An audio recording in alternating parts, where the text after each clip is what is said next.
How do you do? We're about to unfold the story of Frankenstein meet the Wolfman. Who could have done this terrible thing? Could it be the monster again? Frankenstein's monster? No, the monster was burned to death with Dr. Frankenstein. He wasn't killed by the monster. An animal bit her to death. I saw the wound on her throat. What animals are around here that can kill people?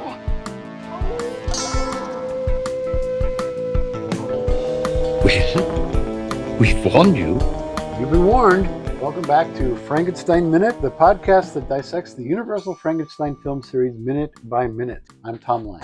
And I'm Bill Evenson. And you this is Eddie. Eddie's here. Eddie's here with us. Yeah, gone back to our traditional having a dog in the room from the old days. And you join us for minute 2 of the 1942/3 film Frankenstein Meets the Wolf Wolf's Man. the Meat Man. Frankenstein Wolf's the Meat Man. And if you're joining us on September 11th, that is the anniversary of the attack on the World Trade Center some 24 years ago. I doubt anybody forgets that. So. Oh, because I got 3 pages on this. Do you? Oh, go ahead. All right, so here's what happened. There was this fella named Osama bin Laden. Anyways, nothing happened on September 11th, but on September 14th, Robert Wise died. Oh, what year? 2005, 20 years ago. Yeah, he was one of the greats. I mean, he was one of those sort of chameleon directors that could do pretty much any genre and do it extremely well. Well, Sound of Music, West Side Story, Star Trek, the motion picture, the Body Snatcher is one of my ultimate favorites. The Haunting. He just did those 4, you know. The Haunting, he did. Well, he directed the worst parts of Magnificent Ambersons. You don't know that. You don't know that those were the worst parts. I do. For all we know, those are he the made best it parts. a better film. I don't know. I can't say for sure. I suppose that's true. In an effort to be magnanimous on this topic, let me just say, Robert Wise, burn in hell. Okay. I don't care.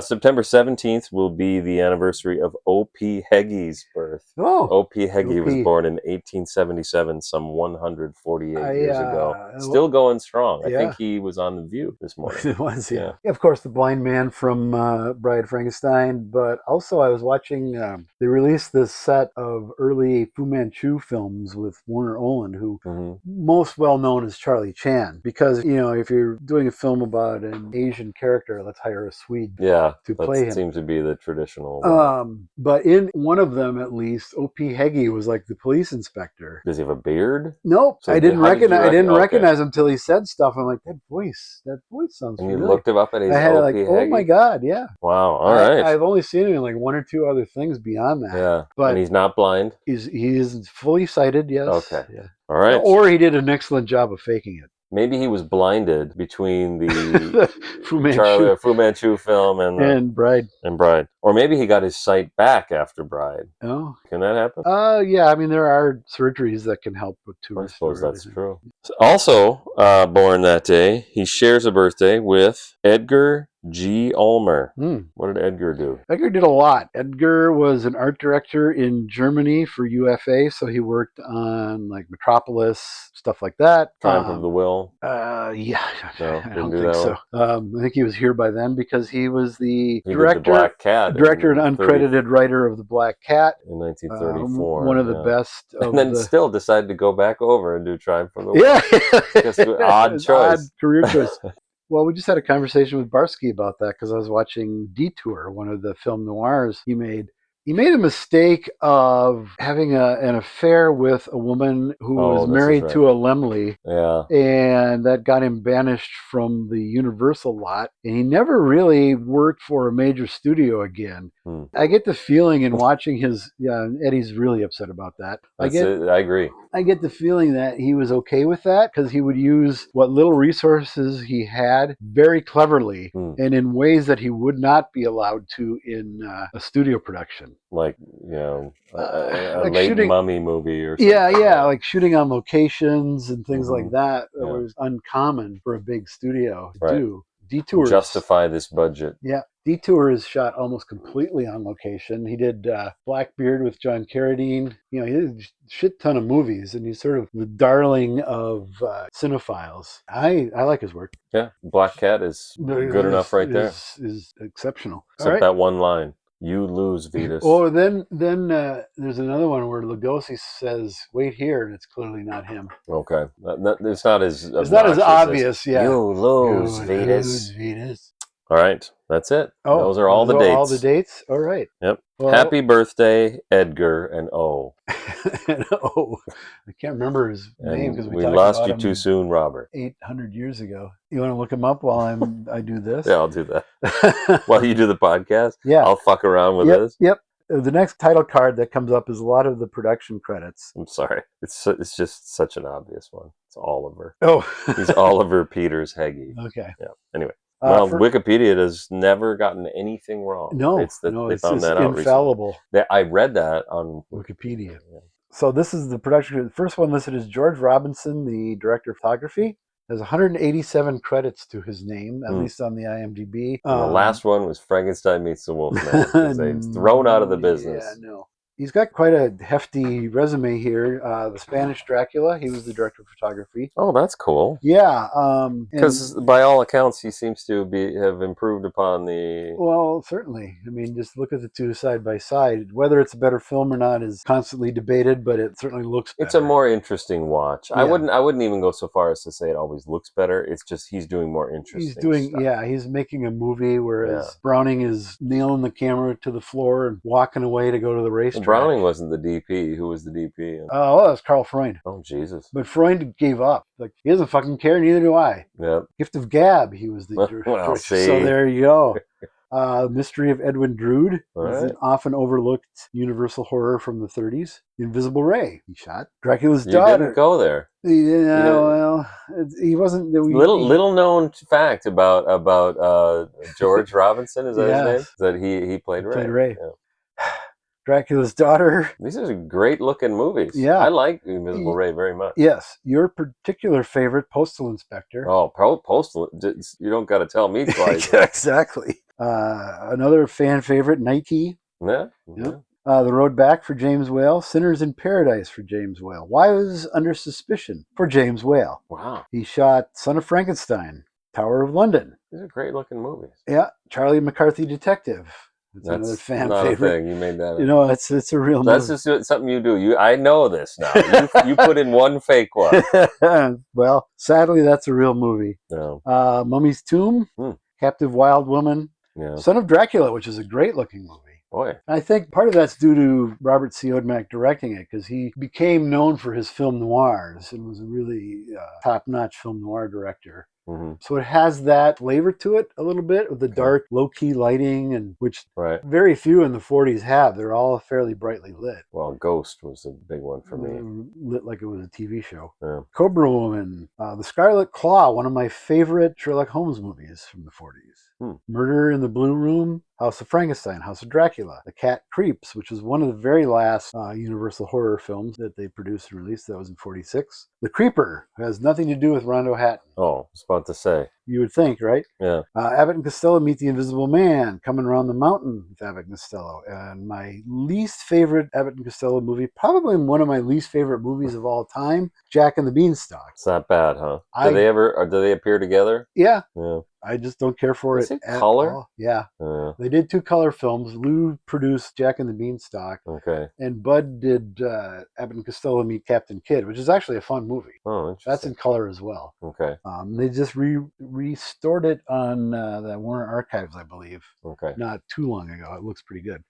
Lost in Alaska, another... I think I've seen that one, strangely enough. Oh, it was on TV all the time. Is that what it was? Okay. Yeah. Lost in Alaska, another Abbott and Costello Meet Jekyll and Hyde, Abbott and Costello Meet the Mummy, Tarantula. He shot. Wow. Francis in a Haunted House. Okay. One of the last Francis the Talking Mule that's so bad that Donald O'Connor said, no, I'm not going to do any more of these. And Mickey Rooney, who I'm not a fan of, filled in. Can't imagine why not. Yeah. And Eddie doesn't like him either. And then he also shot Abbott and Costello's final film, Dance With Me, Henry. That's their final film? Mm-hmm. And is that color? No. Okay. Should I continue? Yeah, please do. Next credit is art director John Goodman, known for True Stories, Raising Arizona, Barton Fink, Matinee, Hudsucker Proxy, all and The fake Big now. Lebowski. So you stored them all up. John B. Goodman Oh, is okay. the art Johnny, we call him Johnny Johnny B. B. Goodman. Yeah, nice. 214 credits as either art director or set decorator or credits similar to that. Or the monster. I think he's in this one, isn't Yeah, yeah. Yeah, everybody Oh at some boy, point. he's Everybody really except getting down on me for my jokes. everybody except Lugosi Yeah, is true. the monster in this film. Among his credits, It's a Gift, W.C. Fields, one of my favorite W.C. Fields movies. It's, This came up in conversation the other day. It's a gift. who are you God, what talking was the to that would scene? know about It's a Gift? My Uncle John. Oh, okay. What was the scene he was talking about? It doesn't matter. Shadow of a Doubt. Oh, I know what it was. Oh. He's talking about I wear the pants of this family kind of scene or whatever. Mhm. And he's like, he looks behind him and I'm in charge, right? He's Yeah. whispering. Yeah. Anyway. Yeah. Shadow of a Doubt for Hitchcock. Oh my. A couple Abbott and What is this art direction? Yeah. Oh, okay. Johnny B. Goodman. It Ain't Hay and Hit the Ice, which are a couple really good early Abbott and Costello films. Captive Wild Woman. Oh boy. Again, yeah. Reunited with George Foreman. George What was his name? Robinson. George Robinson. Phantom of the Opera, 1943. Whatever you say about it, it is a good-looking film. Yeah, that's That's fair. about all I can compliment it for because Yeah. it's just as dull It's a as bore, yeah. Oh, Sherlock Holmes Faces Death. Okay. Son of Dracula again. Flesh and Fantasy, which is really interesting. It was just put out a few years ago on Blu-ray, Yeah. and I hadn't seen it. It's sort of an anthology, more of a fantasy kind of a thing than horror. Okay. The Mad Ghoul. Billy Idol's really good in that one. Yeah, he is. Yeah. The Mad Ghoul, The Spider Woman, Calling Dr. Death, soundtrack by Kiss. Is that right? Mm-hmm. And they have a Calling Dr. something. Love. Yeah. Weird Woman, Cobra Woman, The Scarlet Claw Woman. Calling Dr. Woman. Ghost Catchers with Olsen and Johnson, and they are what they are. They are with. Although we watched Hell's Poppin' a few years back and enjoyed it way more than we thought we would. Interesting. Because it's a very meta, breaking the fourth wall kind of a thing. Okay, give that one a go. Give that one a it's spin. It's hard to come upon, but Okay, I probably have it. Where was I? Jungle Woman, another one of those Paul of the Ape Woman things. The Invisible Man's Revenge, The Mummy's Ghost, Sherlock Holmes and the Pearl of Death, In Society, Abbott and Costello. Oh, we saw it in Society, didn't we, with Steiner's? Oh yeah, no, that was the different one. Brian using the horror. One that had tits on her back. Yep. That's all you took away from that. That's the movie with the lady. That's you're right. I'm not going to argue. You're not wrong. The Climax, the Karloff unofficial sequel to Phantom, which also looks good. Murder in the Blue Room again. Dead Men's Eyes, one of those Inner Sanctum. House of Frankenstein, Mummy's Ghost, or Mummy's Curse rather. The last of the Mummy series, and one of the better ones actually. Yeah. House of Fear, The Frozen Ghost, which is the dumbest title in the entire Universal horror. It's an Inner Sanctum one with Lon Chaney Jr. Nothing is frozen. Nothing is frozen, and there's no ghost. Oh, perfect. There's absolutely no justification for this title. Is it whatsoever. chilly? Can you see your breath in any of the scenes? No, not at all. No. Okay. Looks like it's fairly warm because there's a furnace. That and I think like The Mummy's Ghost is another stupid one. It doesn't make because there's not a ghost in it at all. The Mummy's physically there. Woman in Green, Sherlock Holmes. Oh. Yeah. Jungle Captive, the third of the Paul of the Ape Woman films. House of Dracula. Pillow of Death, the last of the Inner Sanctum movies. And also a dumb... These great people doing great work on House of Dracula. I'm going to love doing that. You're going to love that, yeah. Terror by Night, another Sherlock Holmes. No, another Sherlock Holmes. Little Giant, one of the films that Abbott and Costello do not appear in as a team. But they appear separately? Yeah. It has like things, that one movie. Time of Their Lives. Time of Their Lives. Yeah. Bud doesn't have a lot to do in that one. He has more to do in Time of Their Lives, and I think he's a good actor in that. I think he plays sort of this neurotic psychologist or psychiatrist. Right. And he's really good. Spider-Woman Strikes Back, which has nothing to do with the Sherlock Holmes Spider-Woman, other than the same actress. House of Horrors, Rondo Hatton film. The Brute Man, literally the last Universal horror film they produced. They did not release it. They sold it to a Poverty Row outfit that released it, and there's not without good reason that they didn't want to have their name on it. Ended up on Mystery Science Theater. It did, yeah. Trouble with Harry, Colossus of New York, and his last film, Hang 'em High, with Clint Eastwood. Wow. Yep. All right. Not known for its art direction. It is. I don't know. Yeah, Probably. It's a good-looking film. The other credits listed in this card, and we'll talk about them as we come upon them more so, I think. And we've already... The hell was that? bumping shit all over the place. I had to move the desk a little bit to make room for the new wing of it. Okay, sure. I haven't sat here much. Other credits, Vera West, Gowns by. Yep.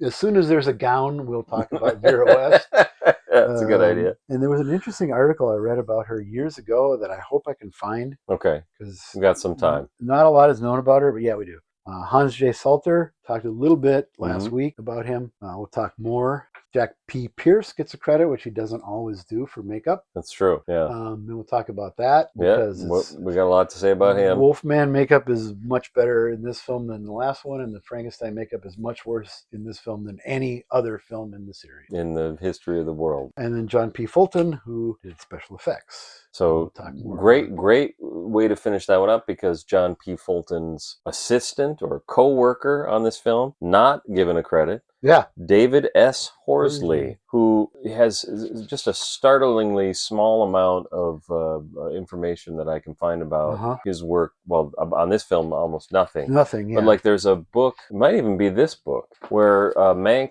refers to him as a genius. He was sort of, when Fulton left Universal to go to Paramount, Horsley took over the department, and who's the other guy that sort of got the credit? Sort of the Bud Westmore, although he did actually do work of the special effects. The two of them continued into the 50s and did great work in all those Universal sci-fi movies. Weaver's book, Universal Terrors. Okay, all right. It talks a lot about that. So it's funny, the only thing I really know about David S. Horsley is that Universal Pictures was co-founded by David Horsley, who sold it to Laemmle, but he had already gotten his son a job. He already had his foot in the door, and he stuck around for a while. Yeah, he was there well into the 50s. That's cool. Good for you, David. Exactly. Coming up next in the parade of hits is produced by George Wagner, Wagner. Yeah. Not like Lyle Waggoner. No. You know what? Or Wagner. Or with Richard the one Wagner, G. yeah. Born September 7th, 1894 in New York City. Died at the age of 90 on December 11th, 1984 in Woodland Hills, California. Probably at that retirement home that we've mentioned a number of times. Yeah, it seems like it, doesn't it? A lot of people ended up there. As a producer, his credits include The Wolfman. Okay. Goes to Frankenstein. I'm sure you can't all be hits. Invisible Agent, Phantom of the Opera 43, Cobra Woman, and The Climax. Those are not all of them, but those are the ones that are probably most interesting to listeners of this very podcast. Right. As a director, directed Horror Island, which is this little throwaway universe on one of those box sets. Like the Shout Factory ones, the Scream Factory or whatever. Continuing his director credits, Man-Made Monster, which is the film that sort of introduced Chaney as a horror star. He's probably junior then. I believe he is. Yeah. I think that may have been the last one. Okay. The Wolfman, of course. Oh, yeah. I've heard of that. Yep. Did The Climax, a film called The Fighting... Wait a minute, he directed The Wolfman? Yeah. Oh, wow. Yeah. Okay. And then he produced this one. Yeah. He directed a film called The Fighting Kentuckian, which is a John Wayne movie, but it's a lot of fun because Oliver Hardy plays his sidekick in it. Really? Minus Stan. Yeah, because Stan really didn't do any, once they teamed up, he didn't do anything without Babe Hardy. Okay. He directed The Veil, which is a movie starring Karloff that became a series, also hosted by Karloff. Again, like sort of an anthology thing where, Twilight Zone-ish or Alfred Hitchcock Presents kind of a thing. Right. Or Karloff's own... Black Sabbath. Yeah. Episodes of The Green Hornet, episodes of The Man from U.N.C.L.E., 10 episodes of Batman. Oh, wow. And at this point in his career, he spelled his name in lowercase, except for the two G's in Wagner were capitalized. So if I watch Batman... It'll be George Wagner, all lowercase except the GG in Wagner. Okay. That's a bit of an eccentric. It is. I got to start doing that. I got to get a couple more G's, though. Yeah. I just got the one, so it's not going to be it's not as impactful. Cool. Yeah. Not as impactful. So then we get, at that point, when Wagner's credit comes up, the music shifts to that sort of Superman music from Ghost of Frankenstein. Yeah. Da-da, da-da, da-da. Totally out of place in both films, I think. Yeah. It doesn't sound... It's a little odd. It sounds like from The Adventures of Superman or one of the serials from that era. Then the final credit is director Roy William Neal. who was born 4th of September, 1887, in a ship off the coast of Ireland. Is that right? Yeah, his father was the captain of the ship. Wow. So And he told his wife, this will be cool. Give birth on the On ship. the ship. That'll be hilarious. But he does. I'll be talking about on podcasts for years. 1887. That was definitely on their minds. They were big into the podcast. Yep. Thing. Died December 14th, 1946 in London of a heart attack. Hmm. So he wasn't very old. I didn't write down his age, and I'm not going to do the math. So you do it. You said 1887? 1887 to 46. Still 59, I guess. Still young. Yeah. As a producer, he produced mainly Sherlock Holmes films because he directed, 11 of the... Something like that.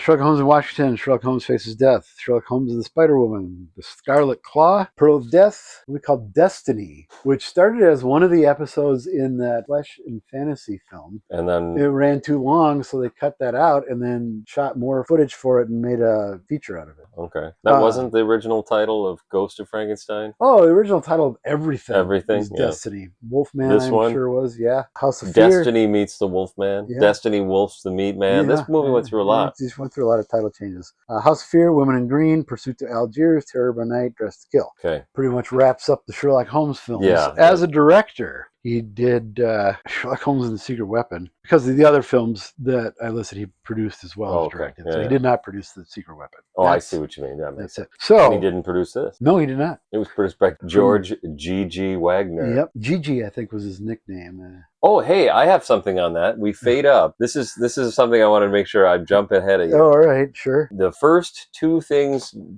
shots after the credits are the two most important things that you want to make sure you put in your movie if you're going to recall that classic film, The Wolfman. Yep. The first is the iconic full moon. Yep. And the second shot is a reference that tells you that this movie takes place in Wales. Yes. So right off the bat, we know we're in a Wolfman for movie. sure, because neither of those things are mentioned in the Wolfman. No, that's right. Good point. Well, other than that, I was right, though. Yeah, no, you're absolutely right. No, absolutely right. Yeah. It is kind of weird. It's the first two things you see. Well, yeah, the first time I think the full moon plays a part in any of the Universal horrors since Werewolf of London. Since Werewolf of London. Interesting. Yeah, so in the Wolfman, the full moon has nothing to do with it. It's you the never see it. Autumn moon is what they... Yeah, and it's bright, which I guess would mean it's not, gone. It's a waning gibbous. So yeah, the waning gibbous is in the original poem. But the thing it rhymed with was a little risque. So yeah, they took it out. Yeah. That's my drag name, Waning Gibbous. Waning Gibbous. I don't know. I have no idea what's happening. Very fetching drag queen, by the way. I'm meaning to tell you. Thank you very much. It's a nice little shot. It's flanked by some trees in the foreground and some mist sort of wafts through right to left. Yeah, it looks really nice. The movie immediately looks great. It does. Then it cuts to like you said, the plaque on the cemetery gate. Here rests the dead of Llanwelly. I was going to say 2 L's, but I guess it's 4. It is, yeah. It's mostly L's, Llanwelly. Yeah. Well, that's Welsh. That had some really oddball. We're going to meet some oddball Welsh people. Yep. Oddball names like Jones. Jones is an odd. Is Jones Welsh a Welsh name? name? I didn't know that. Is. Oh, see, you learned I got something. Some Welsh in me, I guess. I got some Welsh in me. Yeah. More than I thought. I did too. When I did, Ancestry.com or whatever, I gave my DNA to some private company that let it spill out all over. Which, if you're speaking about me spilling DNA all over, it's not as uncommon as you might at first blush. Anyways, I don't even know what's happening anymore. Nice. Okay, so then it cuts to a wide shot of one of the best sets in. When you say it cuts to a wide shot, it actually it does cut. Does it cut or does it pan back? No, it holds on the shot of the. And then I think it moves over, and then you see the gate, and then you see. Okay, you're right. Yeah, it pulls back and cranes left to right over this set, and it is right to left. Magnificent set. No, it goes to the left. Well, it depends. I'm saying screen left. Yeah, it goes screen left, and then it reverses trajectory. And does the same. Yep. Two figures creep through the gate, past a crow, pull back, revealing one of the best cemetery sets ever. Yeah. Army of Darkness has a great cemetery set. I suppose. The Tales from the Crypt from the 70s has a really nice cemetery set.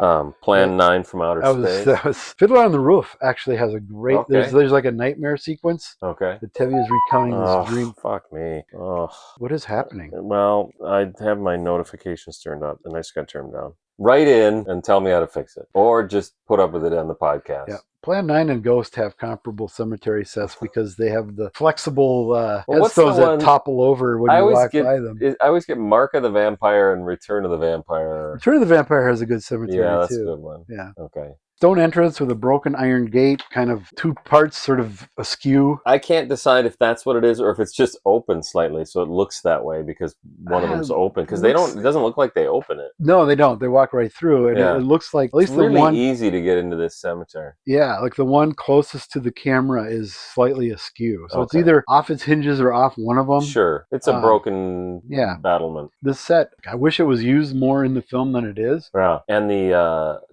it must have been loud as shit because they've got gale force winds blowing on these guys. with At those- one point, the actor playing Freddie Jolly, is it Cyril? Yeah. Cyril Delavante. Honestly, maybe more than once. Looks like he's going to be blown over. Yeah, well, by because this he wind. weighed about 80 pounds. Yeah, I don't know how much we want to go into the Yeah, we'll actors. talk about We'll him talk about next him next week. week. Yeah, how many minutes are we at? 80? 107. Oh, Yeah. Is it is it time for you to go to your movie? Yeah, the movie ticket's at 9:40 tonight, so I oh, better well. get going.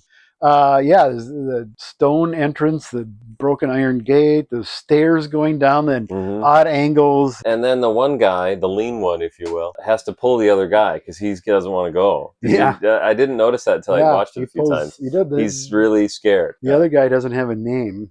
Yeah, right. I'll refer to him next week by his The bulky one? by the actor's name. Oh, yeah, that's a good idea. In the script, they're called the lean one Lean and one the and the bulky bulky one. one, So I might yeah. go. I'm not saying that to be politically correct because neither one of them are. Well, I guess the one guy's pretty lean. He is. Yeah. And I guess by especially definition, the other guy's more bulky. If you saw him in stuff like in the 50s and 60s, yeah, he was really lean. Really lean? Yeah. Okay. It's kind of a politically correct way to refer to people. I bet you Yeah. could get away with it today. The Bulky. lean one and the bulky one. Husky. He's a husky He's gentleman. a husky gentleman. This shot of them creeping in like that was used in The Munsters. Really? Yep, season 1, episode 38. They're in Grandpa's lab watching old home movies, comprised of clips from Universal films, like historical. Oh, that's cute. The episode is Yes, Galen, There Is a Herman. All right. Aired June 10th, 1965, and they're identified as Burke and Hare. Oh, Like, perfect. oh, there's those two fun guys, Those Burke two and Hare. hilarious Yeah, pranksters. basically, that's how they would talk about That's it. pretty good. Yeah, That's awesome. and that's what I got. Okay, so yeah, I think let me see what else I got. I must have Anything? something, crying out loud. Oh, you'll like this. Mhm. I'm pretty sure I saw Doctor Who's TARDIS in that cemetery. Hmm. Yeah, that's Okay. it. There's a lot of these crosses. There's just a cross. Yeah. A little bit nicer than the one from Evil Dead 2. But like an actual cross. Yeah. And one of them looks like it's got like an extra bit. Yeah, that's That's pointing to Albuquerque. yeah. Yeah, it's 15 miles to right. Albuquerque. Don't I guess take, 100. don't take the left turn though. Don't take that turn. And that's it. I don't think I have anything else. We're only at an hour and 55 minutes. Yeah. Okay. That sound you hear. Got any more questions, wise ass? That sound you hear is not the dog. The dog has left the room, Yep. left us alone. So found this episode so boring that he Couldn't found take- something better to Couldn't do. take me rattling off credits mindlessly anymore. Our first comment is from Vincent Hanam. Oh, I He haven't- says, I "I'm haven't listened to it impressed in a with the while." continuous shot that follows the characters to the crypt." Yeah, it's like Touch of Exactly. Evil intro. Yep. You get a shot of the moon, Mm-hmm. and then one shot for the rest of this continuous minute. take. Yeah, I love those long takes like that. Yeah, me too. All right, thanks, Vincent. Ruben Herfindahl. Guess what his nationality is? He's That's right. Italian. He's Greek. No, I don't know. He says, "I'm mentally adding Bark at the Moon to the soundtrack here. I'll be listening in awe." Nice reference Yeah. to the recently Recently, departed yeah. Ozzy Osbourne. I found that to be much more affecting than I could have ever Really? imagined. really. The loss of Ozzy Osbourne. Because when I put on Ozzy Osbourne after that and listen, I go, I know like 12 Ozzy Osbourne. I mean, counting Black Sabbath, I know like 40 of his songs. I'm not a fan of either. Yeah. But I am aware of, and I spent an afternoon with him. You what? Well, I worked at this store, Tidal Wave, here in the Twin Cities. Well, which was naturally, Ozzy Osbourne came. which was a combination of records and video. And I worked. I don't know where the story's going, but I'm almost convinced you're thinking of a different guy. I'm not. Ozzy was doing an in-store, so it's kind of all hands on deck. And I was the only one that wasn't like coming all over myself about the fact that Ozzy was coming to the store. What year would you say? Before 2000? Oh, no, it was in the 80s. Okay. Oh, geez. Late 80s. So he was wrecked. Yeah, he was a mess. Yeah. Wow. Then he went and puked in one of the bathrooms. And I said, Oh, said boy. to some guy, one of the workers, I said, well, since you're such an Ozzy fan, you get the honor of cleaning that up. Because Yeah. I sure as shit am not doing it. So in the 80s, was he blonde? Yeah. Oh, wow. That's that Ozzy. Well, that's cool. Yeah, I'm glad you so had an Ozzy story. I do. Thanks, Ruben. Mike Herman writes, it's only a minute in, and Roy William Neal has already blown Earl C. Kenton out of the water. Absolutely true. I don't know. I can't help but laugh when just reading Earl C. Kenton, but just because, yeah, I didn't love. The thing about that is, yeah, he did a sort of, I guess, workman-like job with Ghost. You can see what's happening. Yeah, and Dino likes it. He Yeah. thinks it's fun. You know, at the end, I was so sick of it. I didn't want to talk about Frankenstein ever again. Yes. But it was a better experience than we had anticipated. That's true, I guess. Yeah. And in Earl's defense, he did do Island of Lost Souls, which is an excellent. It's an excellent film with two guys talking for 40 minutes. Universal's Universal horrors in the early 30s, because it's got some stuff that's pretty rough. Yeah. It went places that Universal wouldn't go. Yeah. And Warner Brothers did that as well with Dr. X and Mystery in the Wax Museum. Yeah. And also Dr. Jekyll and Mr. Hyde from Paramount. Okay. And is this all? Were these all made by Earl C. No, Kenton? no. None I'm of just them. saying, You're just saying the one. But I'm just saying that other studios tended to push the and so pre-code envelope, and that's why further. Earl C. Kenton is getting some credit here because he actually and he also did the two House movies, so we'll talk about him a lot later. Oh, that's a good point. Which I I think look better than Ghost. Yeah, I agree. Ghost looks very much like it was shot for TV. Yeah. Thanks, Mike. Charlie Paulson writes, 2 hours ago. What? I don't know if he made it in the actual time I said, but congratulations on getting the band back together. Frankenstein Meets the Wolfman has always been an interesting entry for me. The more I learn about this one, the more I love/hate it. It's the Superman 2 of the Universal Monster Saga. Maybe. I think so, because of the way you can tell the story. The first thing that occurs to me is the director doesn't get fired, but he might as well have, because the movie he made is not what we have. Well, I guess he made this. So he made the movie, you know, as a director in the studio system in the 30s and 40s. If you weren't someone of like James Whale's stature, you wouldn't command the final cut, that kind of control over it. Yeah. Neil was just a studio contracted director, so he didn't, I don't think, had the clout to say, well, whoa, wait a minute, you're fucking up my movie. Wait a minute, Son of Frankenstein's got to be almost 100 minutes long. Yeah. Oh, he did say that. Yeah. I don't understand why. It's great. That movie's great. That's why. Well, it comes up on that Universal Monsters channel. If I have it on and I'm doing stuff, I can't watch it. I don't think I'm ever going to watch it again. I just can't. I was so traumatized by the end of that movie. Yeah, I suppose it was 2 years. Yeah, 2 years of joy. Sure, if you say so. Thank you, Charlie. Join the Frankenstein Minute Village on Facebook. You want to mention Patreon at all? And I just completely started doing it without explaining it. If you yourselves listeners, if you listeners yourselves have any comments you'd like to give us, keep them to yourself. Or because we're not interested. Fucking join the Patreon at the wise ass level, and here's what happens. I send out the minutes to the group, to the people, and then the people can comment on it. That's great. That's how people like Mike Herman, Vincent Hanam, etc. Charlie Paulson, Ruben Herfindahl, and Felicity Brown. People like that can comment on it, and we will read and maybe respect your comments on the show. Well done. You can also join at the $2 a month level and just get the episodes a day early. A day early, not a week. We're not that well prepared. Yeah, Holy shit. And you'll get bonus content. There's a bunch immediate access to all of our bonus content that nobody has ever listened to. Felicity actually just said the other day that the Karloff episode we did, the first one, was somehow marked unlistened on her podcast app. So she listened to it again and complimented us again. She really liked that one. Yeah, I think those... No comments on the Mexican one, which I really liked. Those were fun. Those were more fun than I thought they would be. But when we did our top 10 Karloff... That was a 3-parter. I thought those turned out really well. well. Yeah, me too. That was a fun day doing Those it. were the days. Not like today Back where in- things may not turn out so well. The salad days of Frankenstein. Salad days.